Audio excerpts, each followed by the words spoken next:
Hi, my name is Steve, and normally I'm standing up over there for a rub review, but today I'm not because I don't really feel like getting up. But I have got Timberwolf Fine Cut Natural. I'll talk about this in a second. Let me take a drink of water.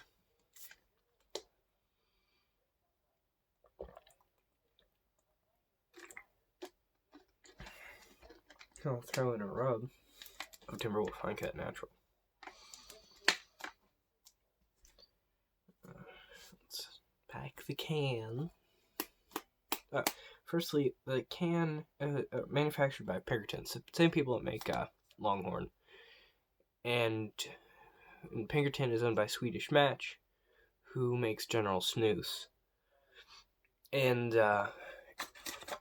Zinn, this stuff. Oh, and of course, Pinkerton also makes Redman. So Swedish Match, let me try that again. Swedish Match is very big in smokeless tobacco, and this is Swedish Match. This is a lot more expensive than Longhorn, by the way. This is like for something a can, and Longhorn is like $1 or like $1 something. So this is more expensive than Longhorn. I've had one rub from it, but I can't spoil it, I think, yet. But this is, you can tell the same can they used for Longhorn because it's got like the plastic lid and the sticker on the lid that's not exactly aligned very well. But yeah, pack the can. This lid is very flimsy, by the way. I keep dropping it. It's very flimsy plastic. Smell. Okay, let me think of a way to describe this. It smells like Longhorn Natural, but more refined, if that makes any sense. Like, the smell of Longhorn Natural brings back some memories.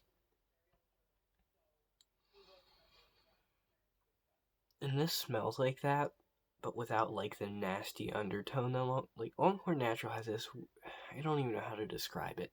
It's got this, like, weird, like, artificial plasticky undertone to it. But this doesn't have that. Which is good. Because, honestly, Longhorn Natural doesn't necessarily smell bad. The cut is pretty fine. There it is on my fingers. That's pretty fine. I honestly think it's a little finer than Grizzly Fine Cut. And now, of course, I just messed the whole thing up, so I need to pack it again. As for how much nicotine is in it, I don't know. I didn't get a buzz from the pinch I threw in, but I wasn't exactly going for like a buzzing pinch. Like, I didn't throw in a whole hammer. I didn't throw in a huge hammer. I just threw in a normal pinch. So yeah. And I'm not gonna just throw in like a huge pinch now either.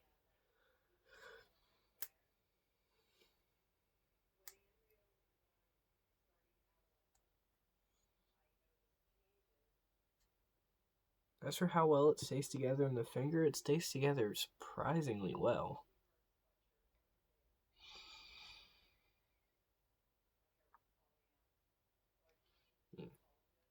I did get a little hint when I was pulling my fingers off of it to leave it in my mouth of that waxiness.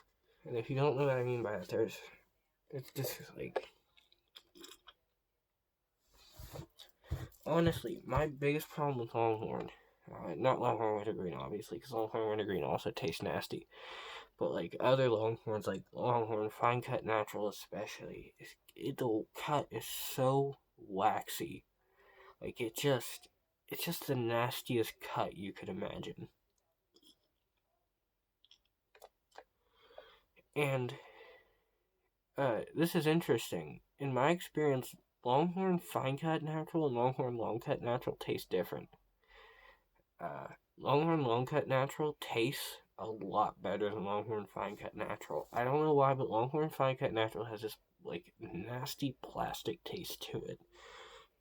Longhorn Long Cut Natural does. Longhorn Long Cut Natural, if you're into Long Cut Natural, is really good, and honestly, you can't really get better for the price.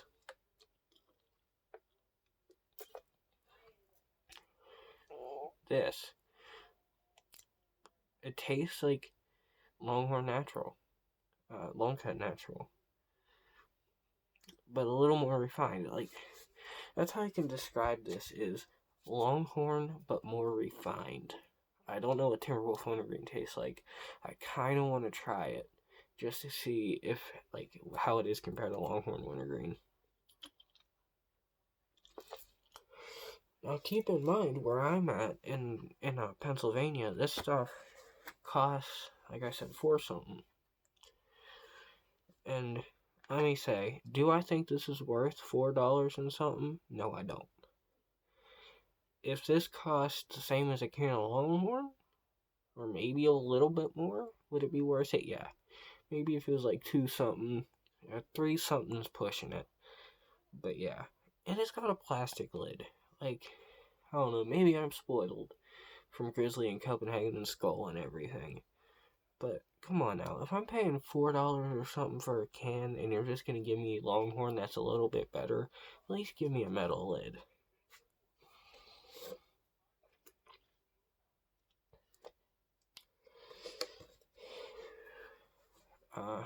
Yeah.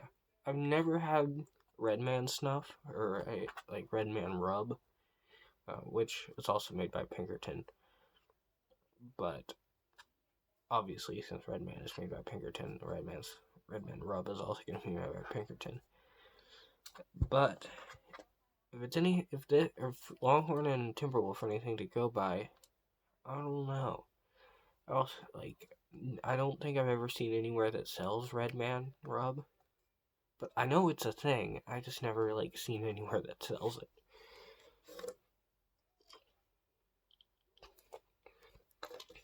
Also, this is a complete side note, but is chipped ham and chipped ham barbecue a Pittsburgh thing? Because, listen, I know that sounds crazy if you're not from Pittsburgh and you know what it is, but I was watching Hot Ones with Jeff Goldblum, and Jeff Goldblum's from Pittsburgh. And he's and the question was something about Pittsburgh's culinary influence, and he started talking about chipped ham, and all I could think was, wait a minute, is chipped ham not a thing everywhere? And then he started talking about chipped ham barbecue, and I'm like, hold on a second, is chipped ham barbecue not a thing everywhere?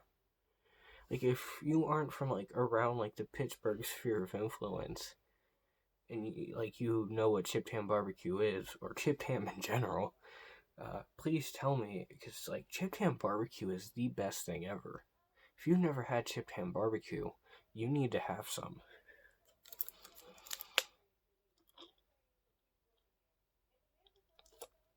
I don't know, I know there's a lot of things root beer is an American thing. I actually didn't know that one for a long time either. But I will be is chipped ham actually a Pittsburgh thing, or is just Jeff Goldblum just not smart? Not obviously Jeff Goldblum is smart. He's a cool guy, but that's not what I'm Okay, yeah, back to this. Obviously this is the rub for furries because it says wolf on it, and it has a picture of a wolf on it. Now we just need coyote or deer.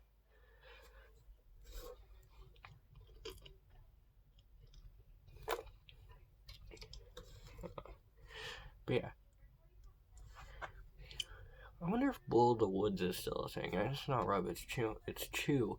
But I know all I know about Bull of the Woods is a commercial. I've seen this commercial for Bull of the Woods. I honestly don't think it's still a thing.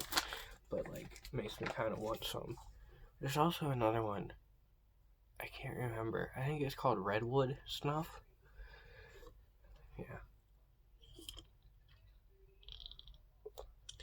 And the only reason I know about that is because I had a buddy who had a belt buckle that said Redwood Snuff on it, which makes me kind of want to try it if it is still a thing.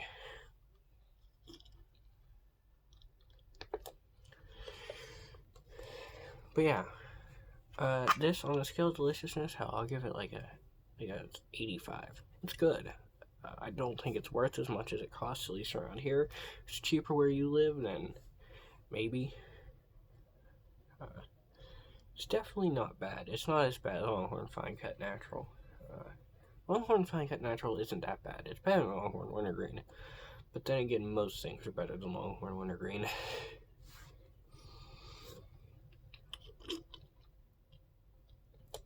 Going back to the cut, like, the cut really is important for especially a fine cut rub, or dip, or whatever the hell you want to call it. And it's kind of falling apart. Yeah, I have it further back and you're really supposed to rub fine cut, but I throw my rub far back, and I know some other people do as well. But it's kind of falling apart back here. Like, it's like falling, like it is not the best cut.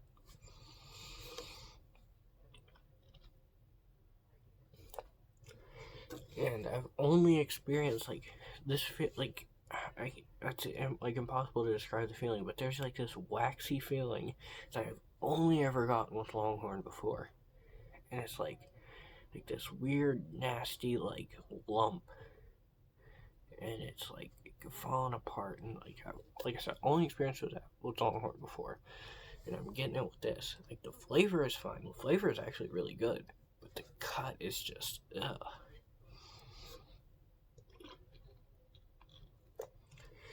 And, you know, if you're paying like $1 for a can of Longhorn, that's acceptable because it costs like $1. But if you're paying $4 or upwards of $4, then is that really acceptable when you could get a can of Grizzly Fine Cut? Or, you know, most of a can of Cope Snuff, or in most places I'm pretty sure you can get a can of Cope Snuff for cheaper than $5.20 like it is here. I don't think so. Like, it's really not acceptable, at least in my opinion. Anyway, that's it. I'll see you guys next time.